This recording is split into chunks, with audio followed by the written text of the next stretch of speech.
I have a new book thoughts. I don't have the book near me because, as you can tell from my piles of books that are kind of everywhere, go out of the way, piles of books everywhere. I'm going through a massive book reorganization and labeling scheme, non-destructive labeling. I figured out using price tags and string. That's a big ordeal. I don't have the book near me, but I do want to talk about it. It's the first book of the Honor Harrington series, Honor Harrington, and the book's name is On Basilisk Station. Right off the bat, I adore this book. Little background on what the book is. It is a science fiction. Oh, sorry for the noise. It is a science fiction, military fiction area, but it's not your. It's has I think a fantastic twist on it. It is going and taking the old school historical fiction subgenre known as Iron Men and Wooden Ships, which was like Horatio Hornblower and the Aubrey Martin novels, and taking that and moving it into space. The spirit of it, a lot of the politics of it, a lot of the warfare of it. Excuse me. So let's break this down one bit at a time. First, let's talk about, since it's a military fiction at its core, let's talk about what we're looking at here. So, in the era of the Napoleonic Wars, line of battle was very important. That's where you got your ships in a line. If you were doing a big fleet battle, you had two lines of ships. They were shooting at each other. Occasionally, you would bring your ships together, cross the line, or try boarding, or similar things. So that doesn't make sense with 99% of science fiction worlds, because the way their spaceships work, that just doesn't really do anything. So that's the first problem here. How it's solved, and I think it's solved very nicely, is the way that the drive systems for the spaceships works on basically messing with gravity. So, makes sense, right? And what that does is it creates two wedges, they call them, above and below the ship. So now, all of a sudden, your ship can really only be attacked and fired on a 2D plane. Now, obviously, we can have two planes like this, but then you have to turn like this to fire at each other, and then we're back on a 2D plane. So that really brings us back then to something not of the same style, but of more of the flavor of the Napoleonic War, sea battles, naval battles. The weaponry still behaves differently. It's mostly missiles, and missiles that are equipped with either nuclear warheads or batteries of lasers that fire very close to the target.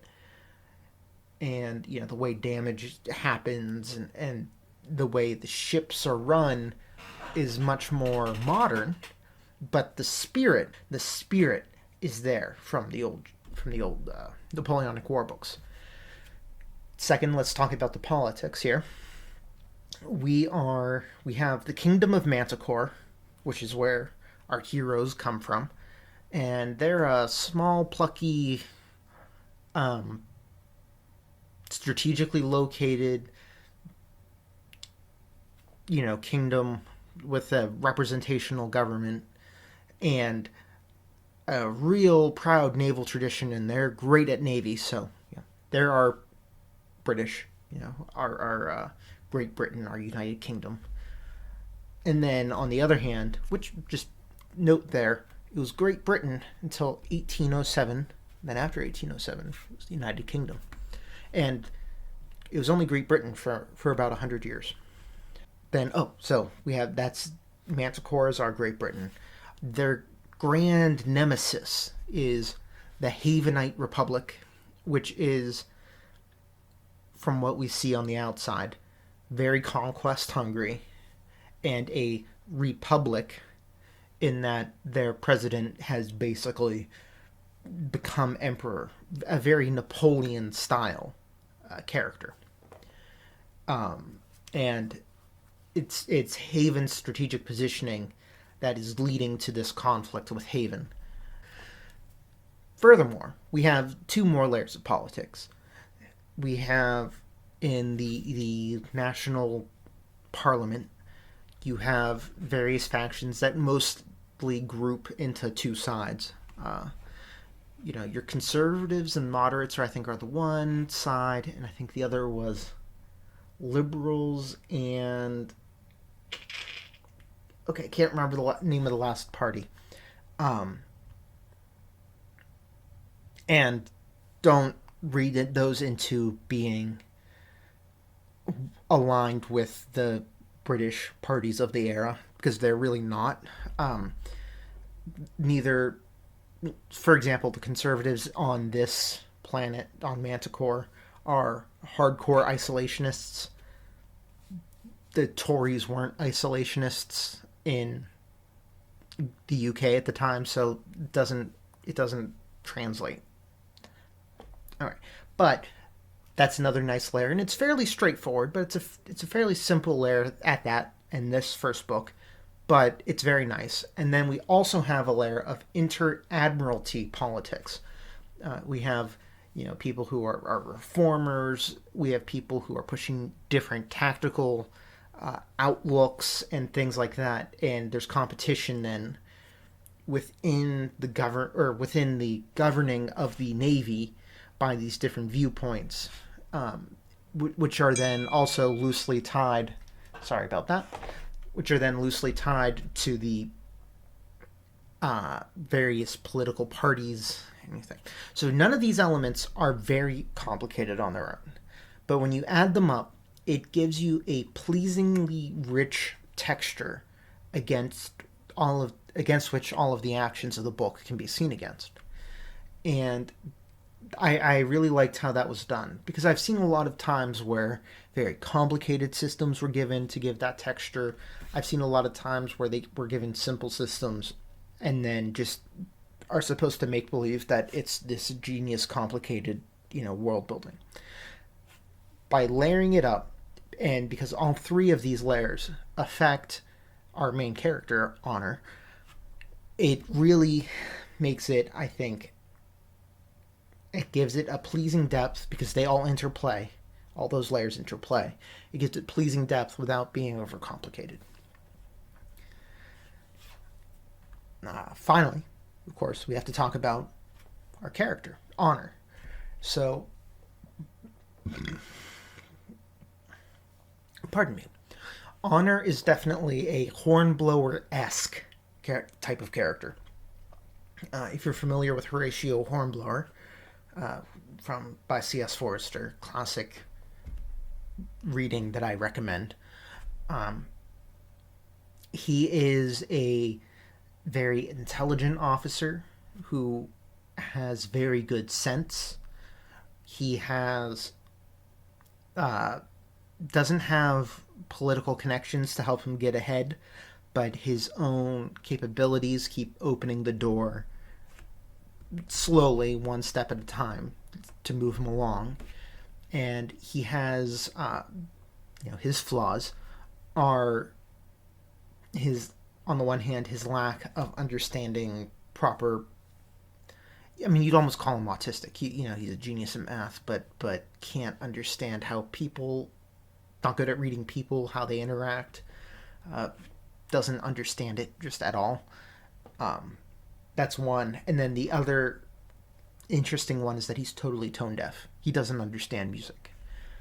So in Honor, we once again have someone who doesn't have political connections to drive them forward or to help them get ahead, but is, at her age, one of the best, tacticians that the Manticore Navy is producing. So we have that corollary. She isn't bad at people.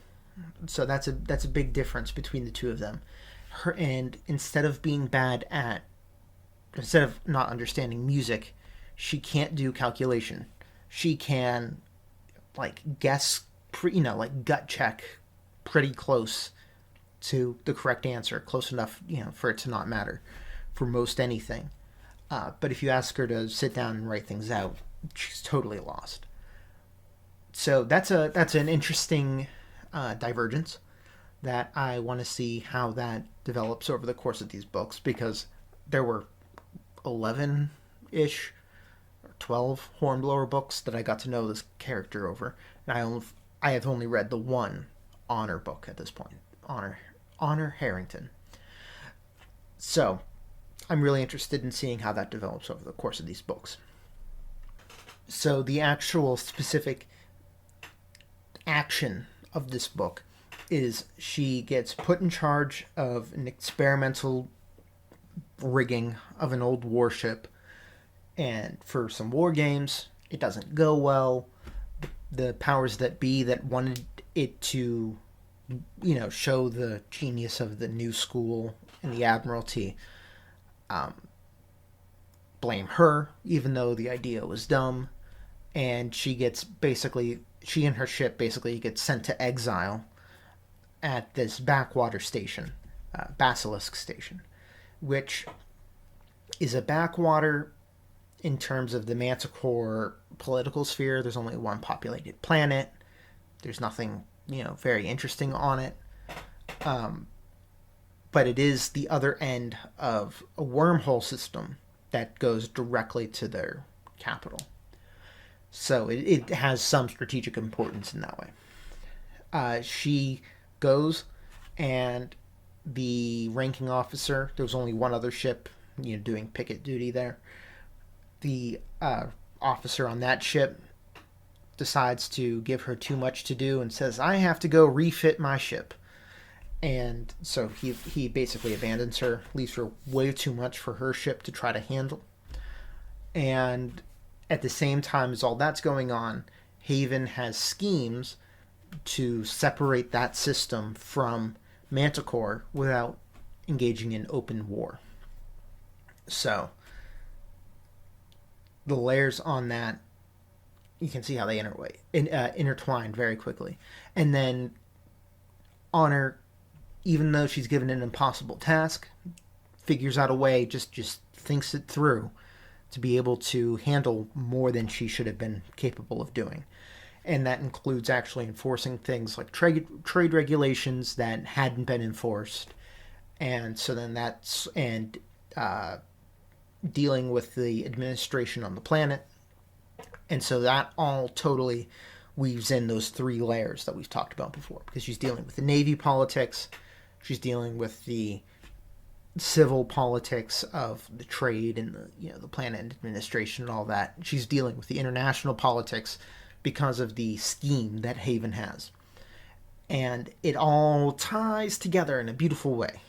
So, and the interaction between the crew, I think, was very pleasing. And our central character, I was very pleased in how she was able to put things together. We were told more about the plot than she was, but we weren't told everything. So while we got to understand what was going on and see her figure it out on the one hand, she also got to lead us at other points and reveal to us other things that were happening. Things that we couldn't know because, things about spaceships and stuff that are very idiosyncratic to this universe. I thought that was a very nice balance, because it let us both see how she thought and feel that she was very intelligent, because she was figuring out things faster than we did, due to specialized knowledge. So that's a very enthusiastic 2 thumbs up from me.